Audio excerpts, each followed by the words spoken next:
Ever seen a movie flop so hard the lead actress had to witness it in complete silence? That's exactly where Rachel Zegler found herself, alone, surrounded by popcorn and regret. And trust me, this wasn't just embarrassing, it was career-ending, in real time. Because this woman is a pig, and you fired Gina Carano for far less than this nonsense. The once rising star showed up to a screening of Snow White, not with fans, not with media, but with a few close friends, and a sea of empty seats. No lines, no cameras, no buzz, just the eerie quiet of a theater echoing her movie's failure. It was supposed to be a celebration of a reimagined fairy tale. Instead, it felt like a funeral with better lighting. But here's where it gets interesting. Have they ever thought about maybe like a little bit of vulnerability study, opposition research, that sort of thing, before you go and hire some Zoomer who's a lunatic? Yeah, but they're all lunatic. I mean, how many people in Hollywood, maybe not to this extent. Rachel didn't shy away. She filmed herself buying the tickets, almost like she was trying to own the flop before the internet could. A bold move? Maybe. But the internet didn't see courage. It saw desperation. The clips went viral, not for support, but for the meme potential. Audiences laughed, not out of cruelty, but out of disbelief. And just when you think it couldn't get more awkward, the theater was so quiet, someone joked they could hear popcorn kernels crying. You can't script this kind of irony. But Rachel did something else in that moment, and we'll come back to that in a second, because what happened next would take this flop from awkward to catastrophic. What would you do when you have this narcissistic nightmare trying to ruin a film?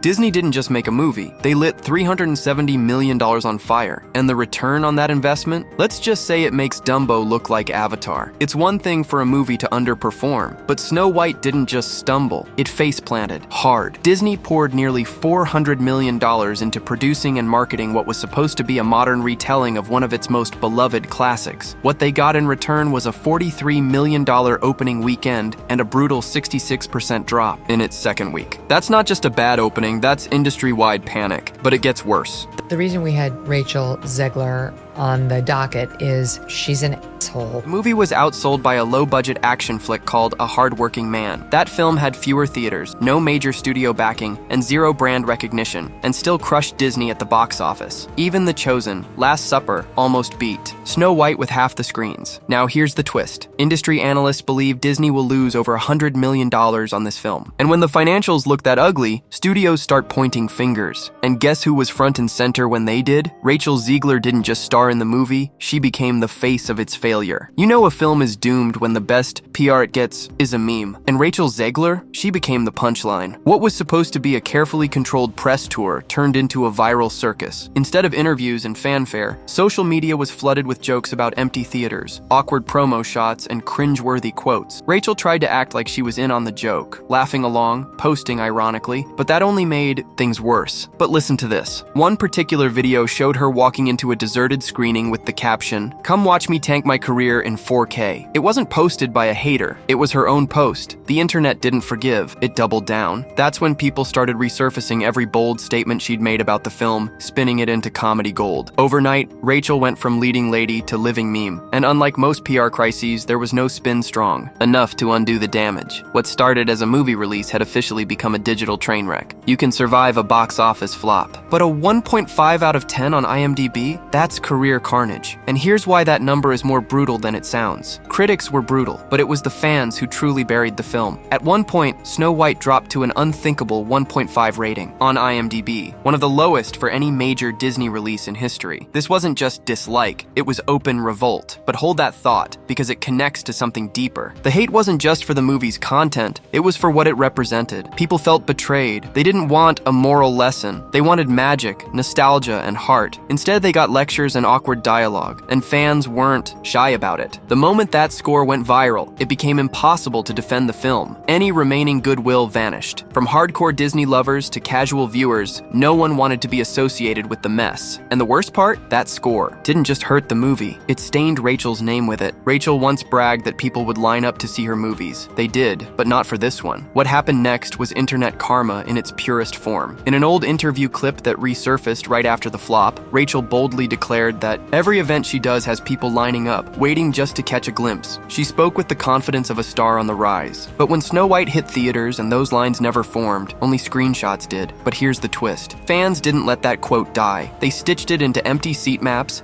ticket receipts, and even footage of deserted theaters. One user wrote, "We lined up to buy tickets for literally anything else, and it hit harder than any critic's review." What started as confidence now looked like arrogance, and the internet doesn't forget that kind of thing. The clip became the anthem of the flop, and every time someone reposted it, Rachel's downfall felt more complete. Rachel didn't just reimagine Snow White, she attacked the original like it owed her money, and that's when Disney fans turned on her. In a move no one asked for, Rachel publicly trashed the 1937 classic. She called it weird, dragged the prince for being a stalker, and said the story needed to be fixed. Now, fair point, it's an old movie. But here's where it gets crazy. She didn't stop there. She went on to criticize the love story, mocked the idea of being saved by a man, and declared the new version would be all about independence. But the original wasn't just any film, it was Walt Disney's first full-length feature, a cornerstone of the company's legacy. And fans, they didn't take kindly to her comments. What followed was a full-blown fan revolt. People who grew up loving the fairy tale felt personally attacked. Social media lit up with calls to boycott, while others simply turned their backs on the film altogether. And what started as a bold reimagining quickly morphed into a PR disaster. In one sentence, Rachel told half the country not to watch her movie, and shocker, they listened. During an interview, Rachel made an offhanded remark that turned into a public relations firestorm. She said if certain political groups didn't like the new Snow White, then she didn't need their business. It sounded flippant. But to millions of potential ticket buyers, it sounded personal. But let's rewind for a second. This wasn't a niche indie film. It was a Disney movie, family-friendly, designed to unite, not divide. Yet suddenly, Snow White wasn't just a film. It was a statement, a line in the sand. And Rachel had drawn it. Almost overnight, the film went from controversial to untouchable. Parents didn't want to take their kids. Longtime fans stayed home. And all because of one careless comment. That moment cost the film more than money. It cost trust. You know it's bad when your co-star has to get security because of your fans. And what caused it will leave you speechless. Rachel's tension with co-star Gal Gadot wasn't just behind the scenes. It spilled into the headlines. After Rachel made a shady comment calling Gal a pageant queen, online drama exploded. Things got so heated, Disney reportedly had to increase security for Gal due to threats stemming from the controversy. But here's the real kicker. Rachel later posted a sentimental cast tribute on Instagram and left Gal out entirely. No tag, no mention, just a deafening omission that had everyone asking, was it a coincidence or cold-blooded shade? That snub only added fuel to the narrative that Rachel was unprofessional and difficult to work with. And the fallout didn't just hurt her reputation, it turned her into a PR liability. The co-star drama became another nail in the coffin. At one point, Disney hired a social media expert just to manage Rachel Zegler, but managing a tornado? Good luck with that. Rachel's posts kept going viral for all the wrong reasons. From mocking the original film to insulting fans, she was turning every microphone into a blowtorch. Disney panicked and brought in a social media guru to help, but by then the damage was already done. But hold that thought, because it gets wilder. Reports say a producer had to fly out for a personal meeting with Rachel to talk her down. Even Spielberg allegedly raised an eyebrow at how off the rails things had gotten. Eventually, Rachel posted an apology that felt so corporate, people joked it must have been ghostwritten by Mickey Mouse himself, but fans weren't buying it. They saw it as too little, too late. By then, the meltdown was complete, and Disney, they were already moving on. Hollywood was calling. Then suddenly, it ghosted her, and the projects she lost will blow your mind. Before Snow White hit theaters, Rachel was one of Hollywood's hottest rising stars. She was rumored to voice a new Toy Story character. Set 2, star in a Pirates of the Caribbean reboot, even in talks with Blumhouse for a horror trilogy. But that was before the meltdown, before the memes, before the backlash. Suddenly, those offers dried up. One by one, they slipped away. Studios didn't want to gamble on someone bringing more headlines than ticket sales. Rachel later posted that Snow White was life-changing and emotional. But between the awkward silence around Gal Gadot, the empty theaters, and the vanishing career opportunities, that emotional weight now feels more like regret. She once seemed destined for stardom. Now, she's the face of Hollywood's most expensive cautionary tale.